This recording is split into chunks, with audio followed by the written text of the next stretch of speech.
Our lives are a string of insights, flashes of inspiration that can be the catalyst for new ideas. However, our pace of life these days means we tend to miss some of them completely. I'm Dave Hill, and I'm the host of the Simple Reflections podcast, a fortnightly series of interviews with people from all walks of life.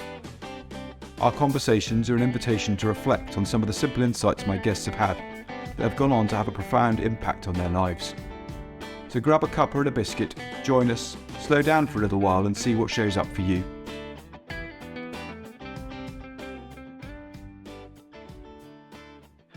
Welcome to the next episode of the Simple Reflections podcast. Today I'm joined by Melissa Ford. Melissa is a business and life coach from Chicago and the author of a wonderful little book called Living Service, which I've reread recently since our paths crossed on LinkedIn. I was first introduced to Melissa through Ankush Jain, who has been a guest on here before, and I've spoken with at a conference. And he mentioned her book, and I got really excited about it at the time, read it, and then forgot all about it until Melissa mentioned something about the conversation I'd had with Eric Olson and the guys from Rebels for Peace, and it got me to dig it back out again. And she very kindly has agreed to come and have a conversation with me today. So, Melissa, welcome. It's lovely to see you. Thank you, Dave. I'm happy to be here, and I'm glad our paths recrossed. And I'm loving the fact I have no idea where this conversation is going to go, but you've got your fire going, you have Alexa off, and we're ready to roll. So Happy days. Yeah, all sorted for once. There's normally something I've left on somewhere that's going to beep or click or whatever. But anyway, that's part of the fun of being a human, I suppose. I would love to know what is feeling most fresh and alive for you at the moment. You know, what's got you excited and gets you up and out of bed?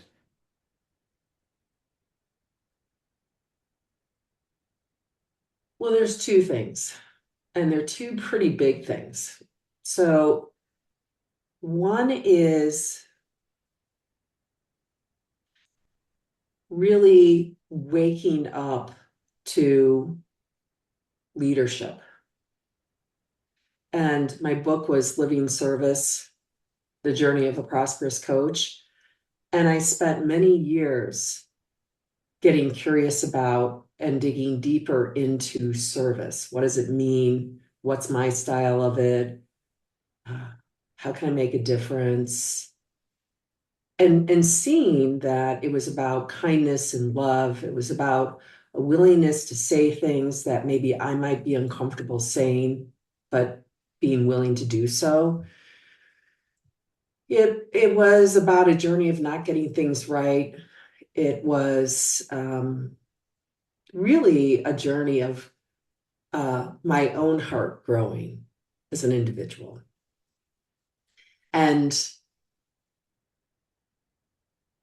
as I continued to explore service, because there's no end to that, as I continued to explore it, I realized there was a really big component, which was the engine behind service is the ability to lead. And I was actually on your website, and I think there's a line, it was like, serve to lead. Yep. Serve to lead is the motto of the Royal Military Academy Sandhurst. And it's on the cap badge. You know, it's one of the, well, I suppose it's the central guide all the way through your officer training. And it's something that stuck with me. And you know, it just makes me smile when I hear people talking about leadership and service being joined, because in my mind, they certainly are, both from the way that I've been trained, but also how I've seen leadership work at its best in all kinds of environments. Yeah, yeah. Well, I love seeing that. I was like, serve to lead. I've just started moving into that world, like being conscious of it. I don't know how I was perceived prior to that in terms of leadership, but I just started to see it over the last few years, and it's made such a big difference. It really is the engine behind Mm. service. It's the fuel. It's what moves it. And that has been something I'm just beyond excited to continue to learn about. I joined a group last year and I've signed up again. I've renewed, and it's a group of, it was last year, 6 coaches. Now there's 8 of us, and we meet 4 times a year live. And the group just catalyzed this leadership that I didn't really realize I wanted or I had or even what it meant. And that's been so exciting for me.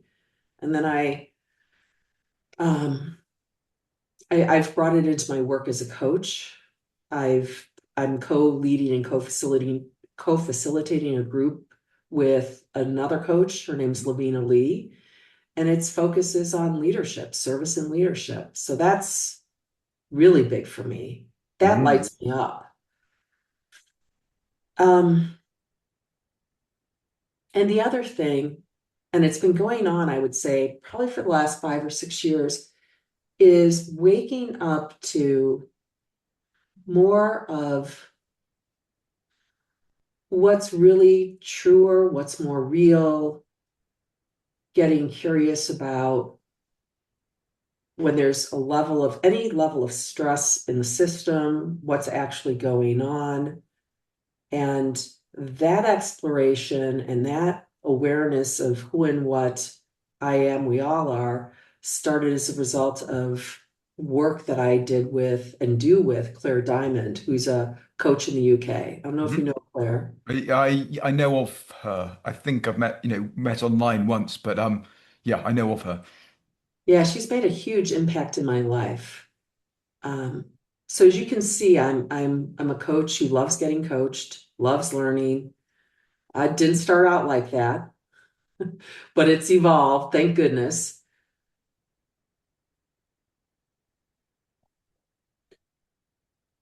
And it's both things, and the work with Claire and this other group, but both things have dramatically changed my life. Mm. And I'm just delighted. Yeah. I think that's one of the beauties of doing a service-based, being in a service-based career, whatever that is. Um, you think you're doing one thing and you're learning a bunch of other stuff at the same time without really realizing it, without intention. But actually, some of those lessons are life-changing, life-altering for ourselves, and also therefore make our ability to serve even deeper. And yeah, I'm always fascinated by that. It's one of the things that I love about this podcast and the conversations that I'm having with people is that I'm going into it with all I know to start off with, and I'm coming out with it with way more than I have or had at the start. And that is a gift in itself. And I know that's to be true with the conversations I have with my clients too. It's not a one-way street at all. And sometimes I might learn more than they do potentially. And that's really, really cool because I can bring that back in the next conversation. Yeah, definitely. Yeah, I'm in total agreement. The thing that I've become aware of, really, I'd say honestly, over the last 5, 6 years, is that my willingness to, I'll call it work on myself. That's not even it. My willingness to be open to learning, my willingness to be more in curiosity and uncertainty, my willingness to be influenced, that has changed my life. And it, in turn, it just changes who I am and how I show up to a coaching session. Mm. And it also changes how the other person appears because as the idea of me dissolves and the limiting game I've been playing starts to open up, the other person appears differently to me. Hmm. So it's like I'm coaching somebody completely different because of what's changed here. And I Mm. found that also in my personal life with my husband and I have 2 adult children or friends. And who knew? Yeah, yeah. Who Yeah, knew? stuff. And it's a delight, you know? Yeah. I think what's most exciting about all of that is knowing that that's true for everybody, Mm. and that it's it's that far away for them as well, um, and the curiosity that we can bring to a conversation, uh, without necessarily talking about it in those terms, is the invitation itself for the people we're speaking to become more curious and see things differently, um, without needing to go, "Oi, come on, let's get your curious game on. You need to change gears here."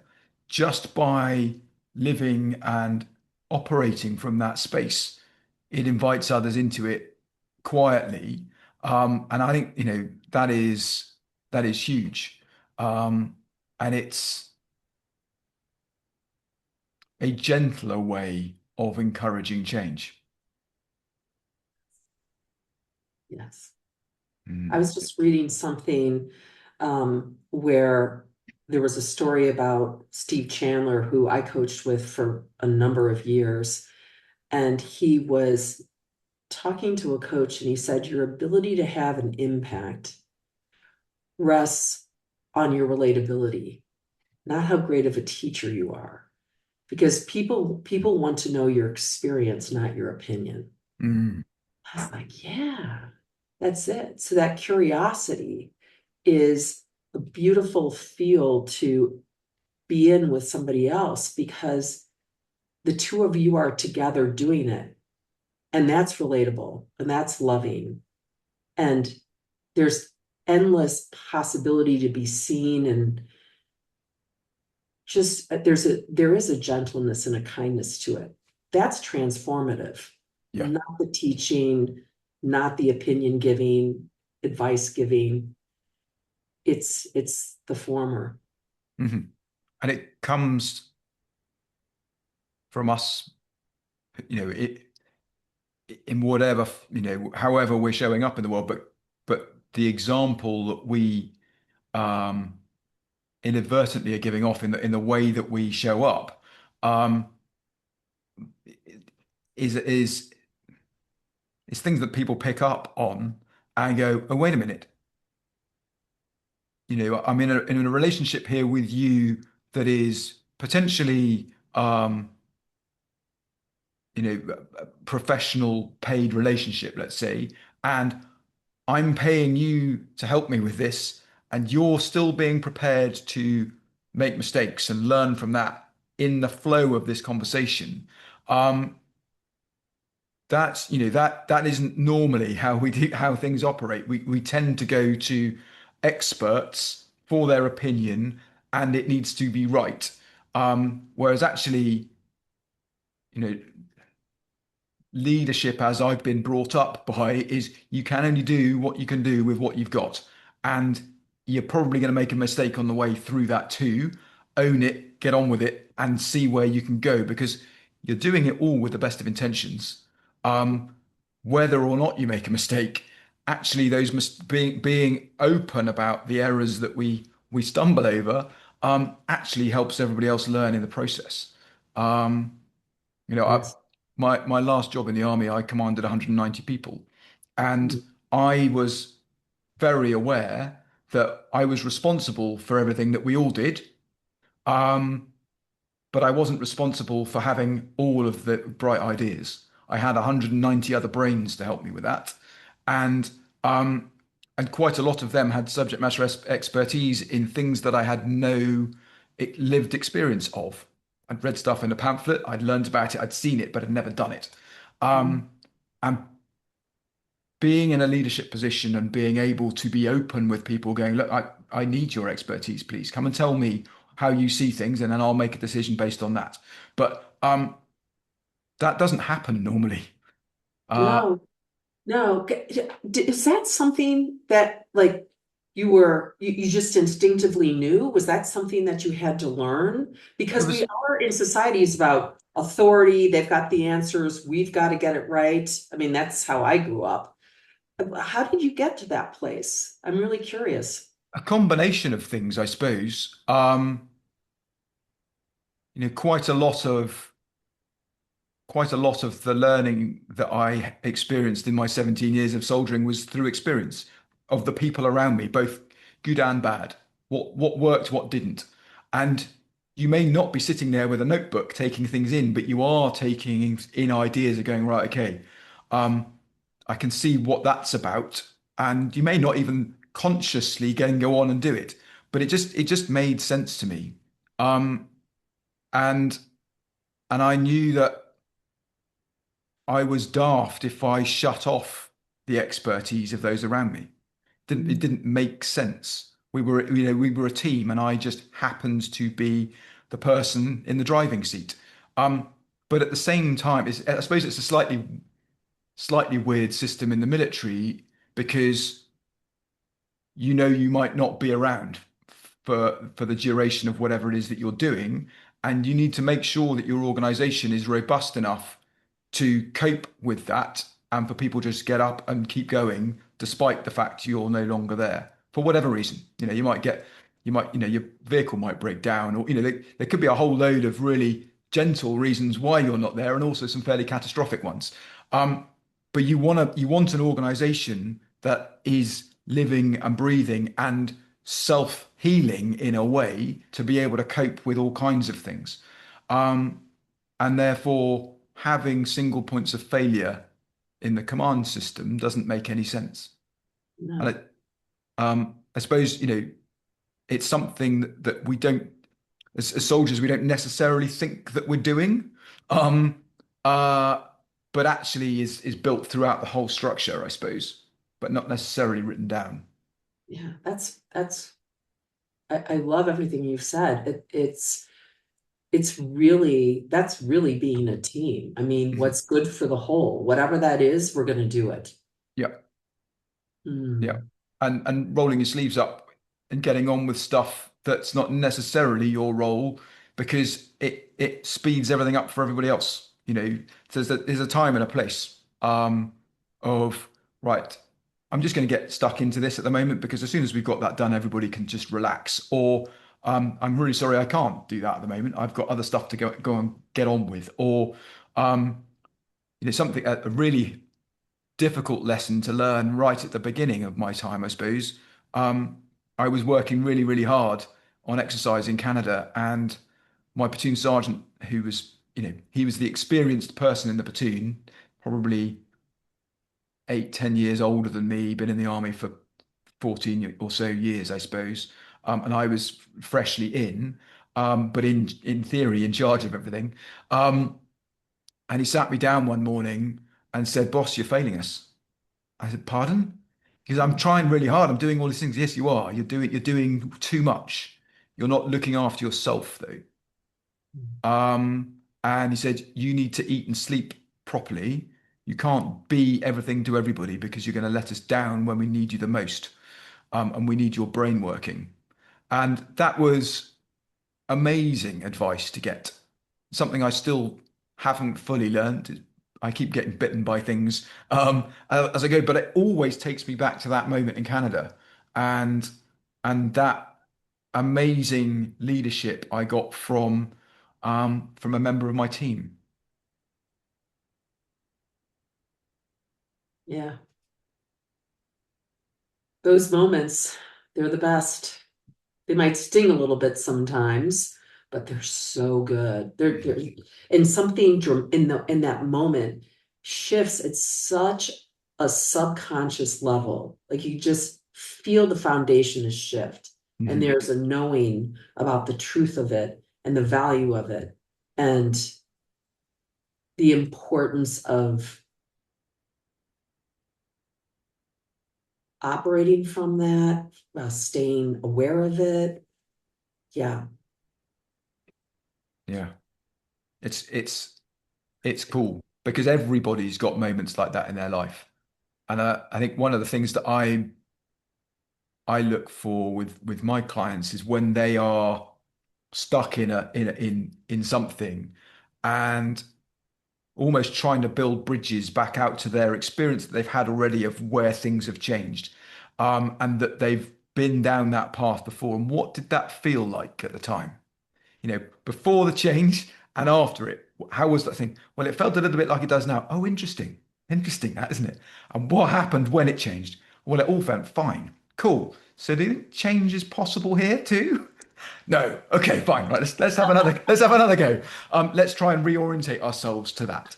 Um, it's it's it's endlessly fascinating, and it is all feeling that leads us there, I suppose, in terms of trusting what our body is giving us in any particular moment, even if that's discomfort. What is this trying to help me with right now? And being open to that.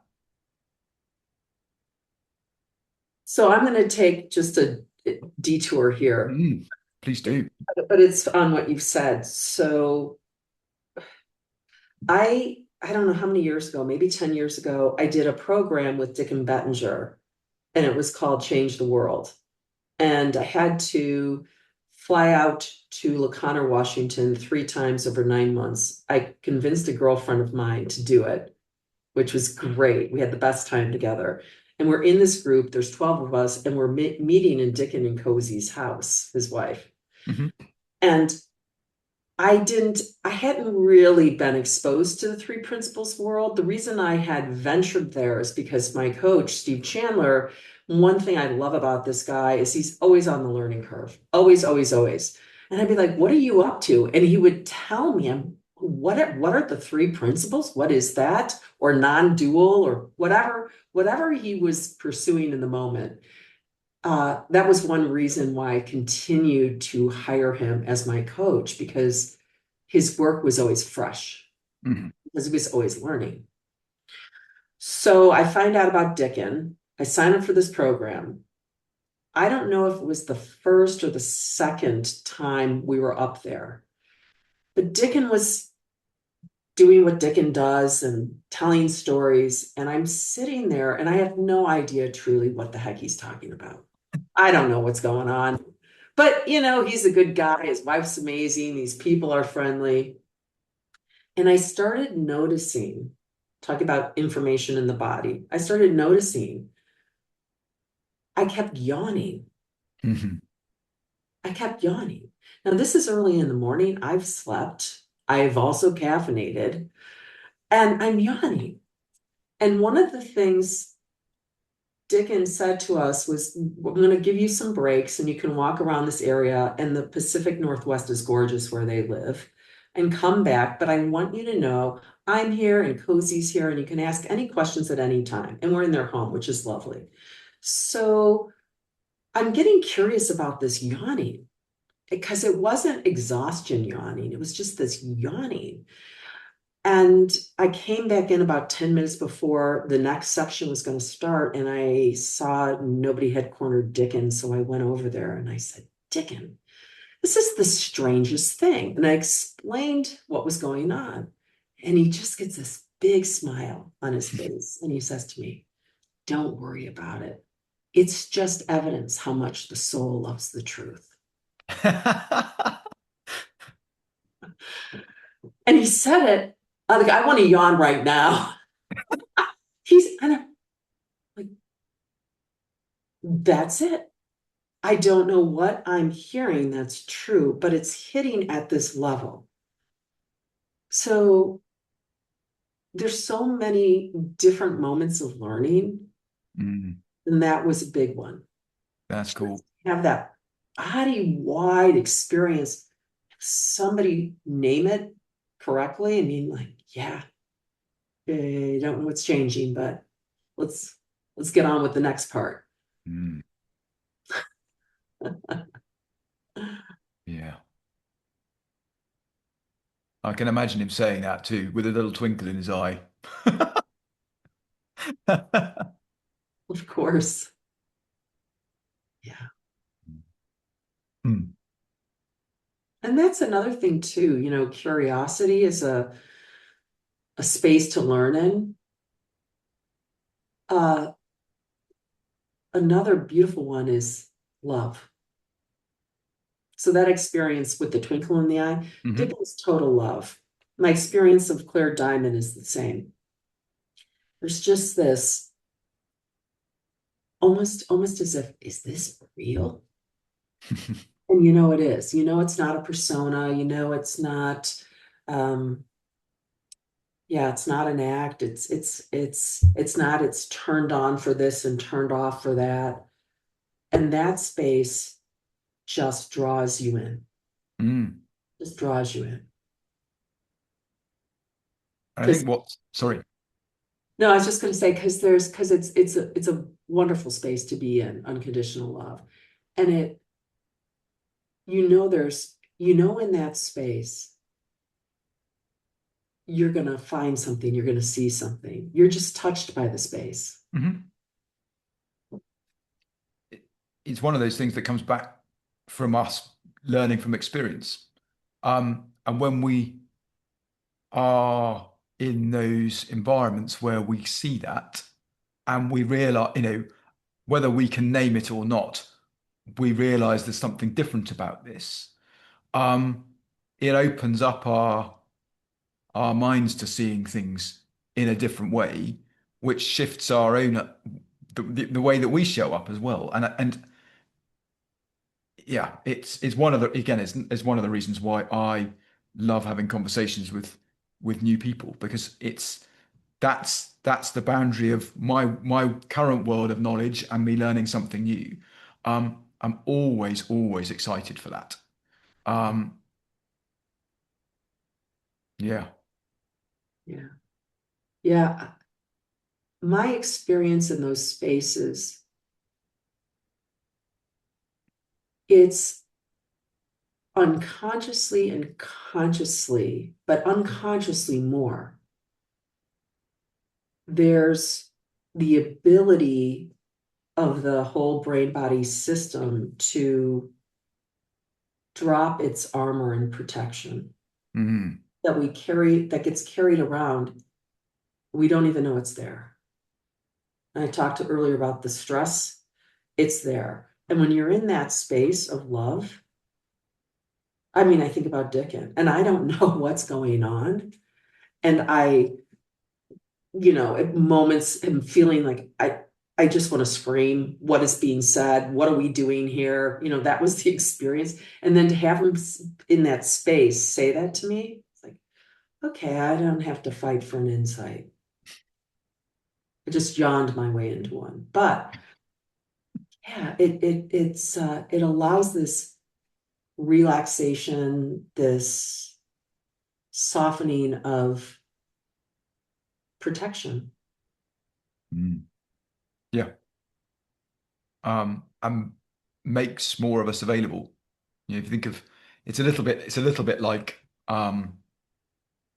my computer this morning was running a bit slow, so I just turned it all off and let everything just settle down and turn it back on again, and it sped itself back up again because it wasn't trying to do as much as it was when I first turned it or woke it back up again.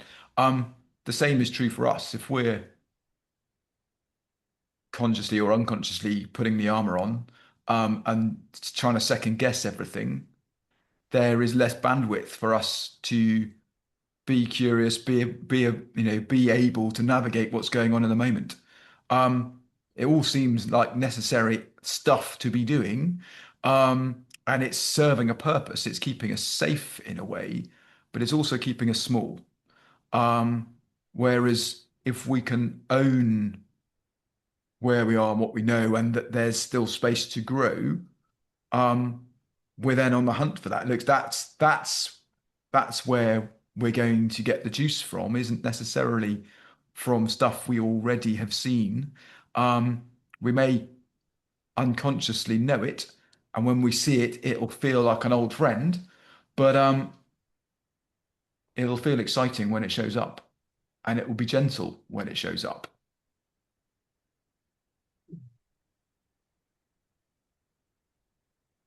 Mm.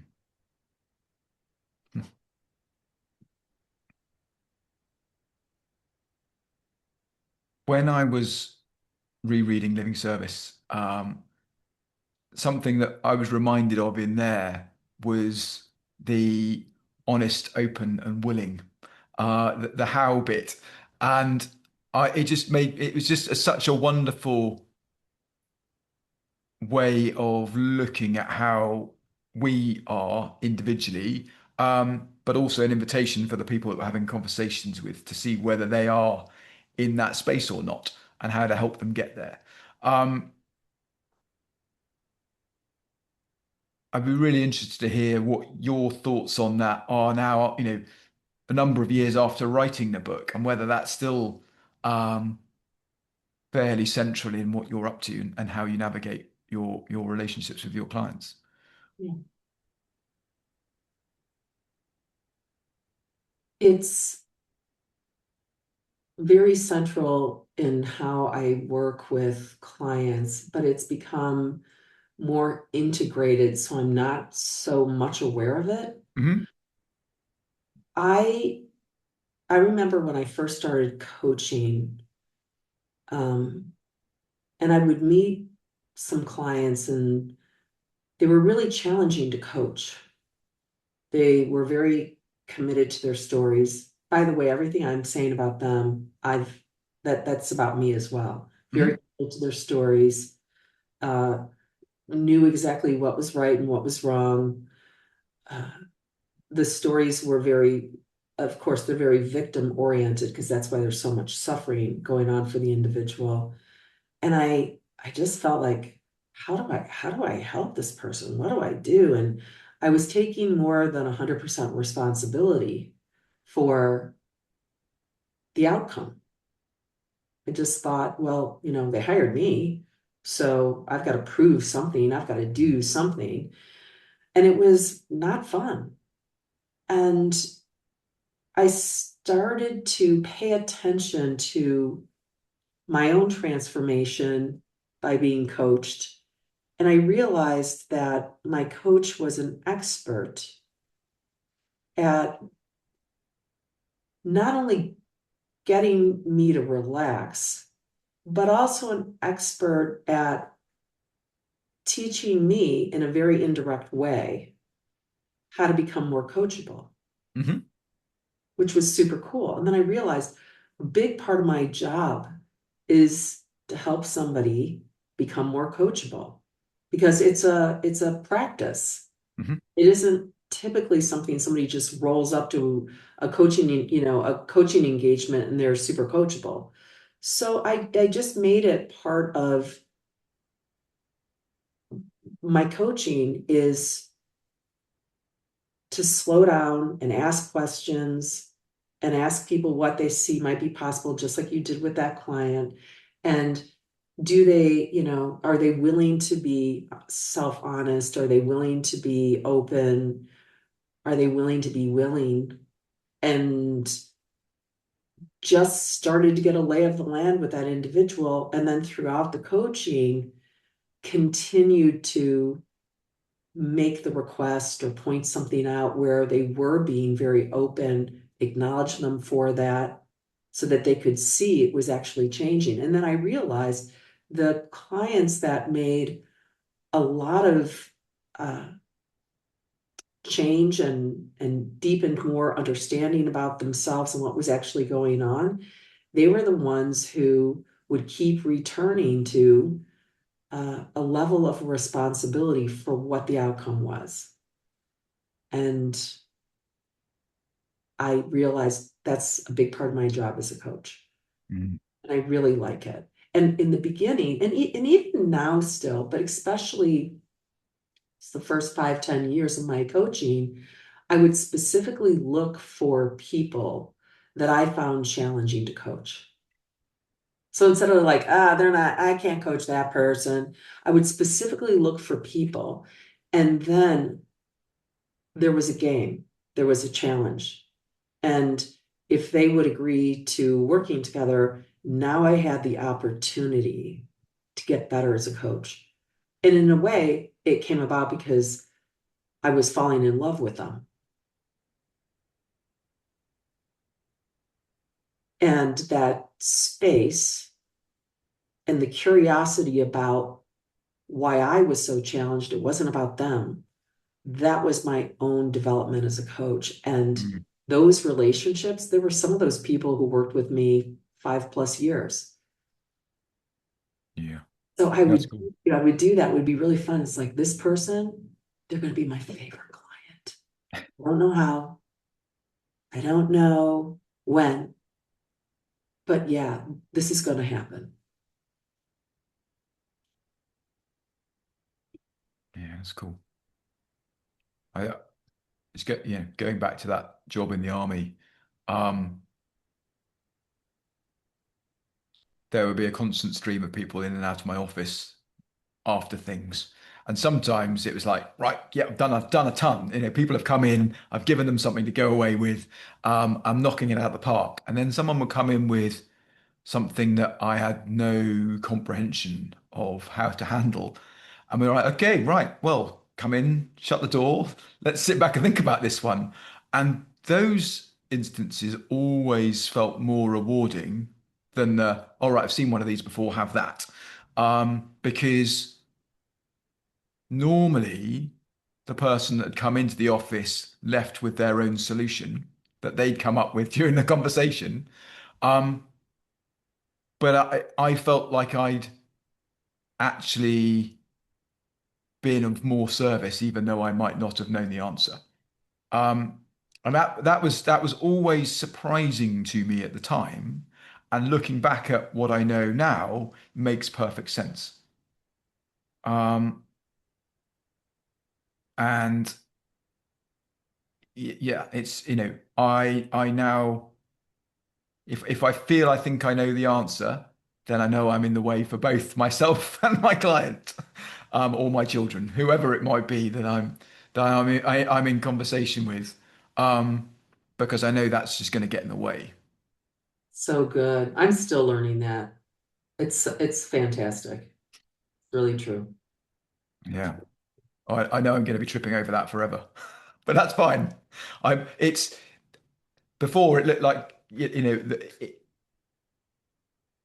I suppose the step, I don't know which way to describe this. I don't know whether the step has got smaller or my step has got smaller. So I'm now more attuned to it. So I fall over faster is probably the best way to realize. And then, pack up the mess that I've made and apologize and go, right, like, what are we going to do together then? Um, yeah. Yeah.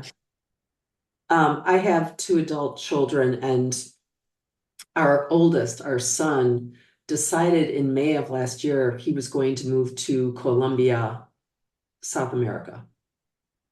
So he's in Medellin. Right. And I don't know if it has to do with your first kid. Who knows? That's the story I have, trying to control, wanting to get it right, making sure they're on the right path, the whole thing. And I was very fortunate because he would push back on those things, but that would not stop me very much.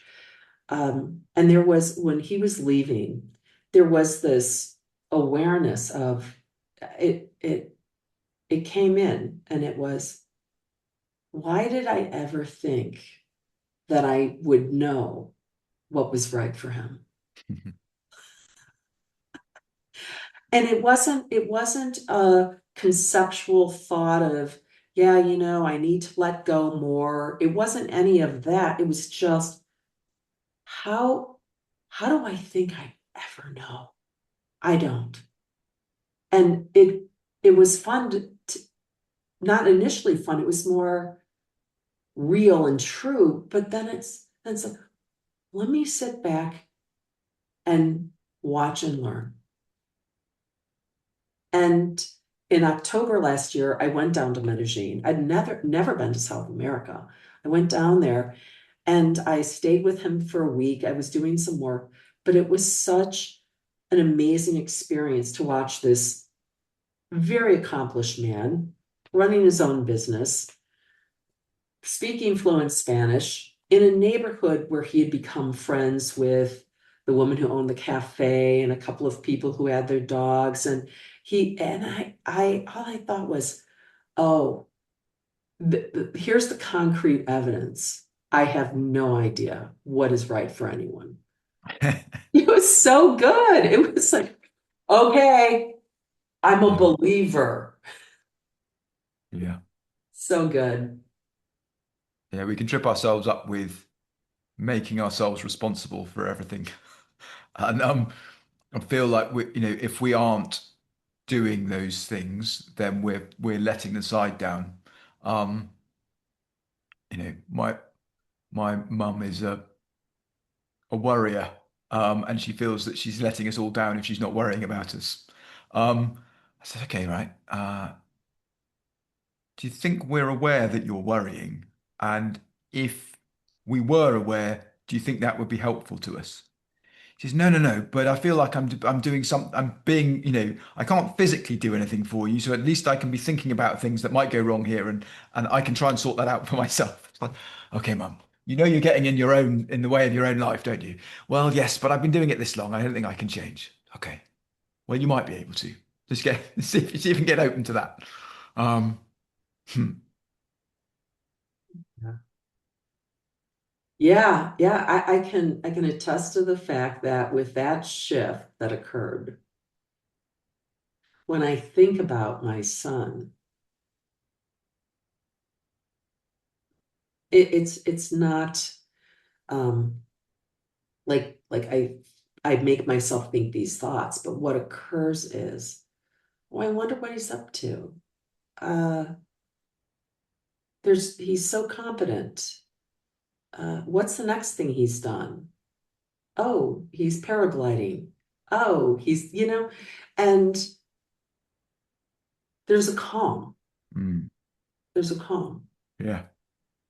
which is really interesting considering the US has invaded Venezuela and airlifted out their president.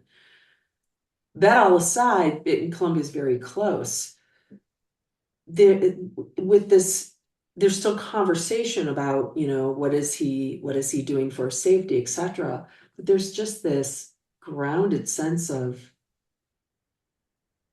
he's got it, Mhm. his life. Yeah, yeah. It's wonderful when we realize that, when we see that, um, and that's true for everybody.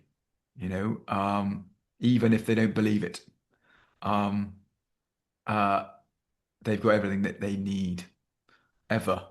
They're just unaware of it at the moment. Yeah, yeah.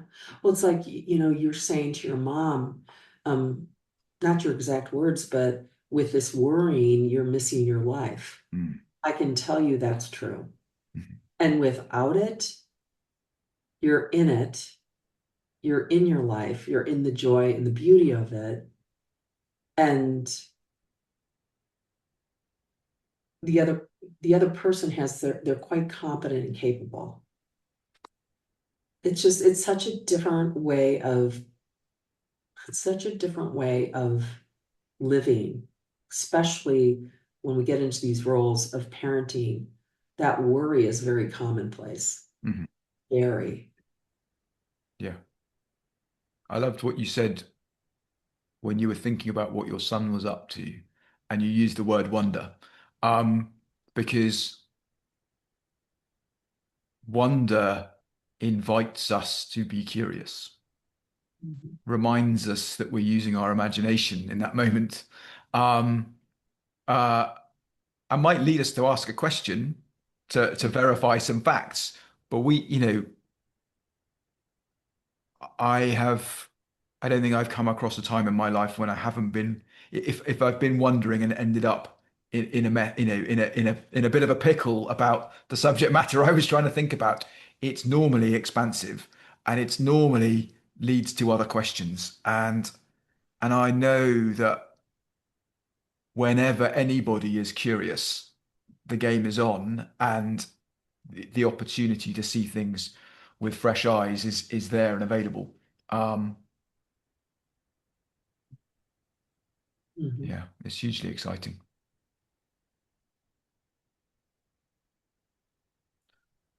Melissa, this has been a lot of fun.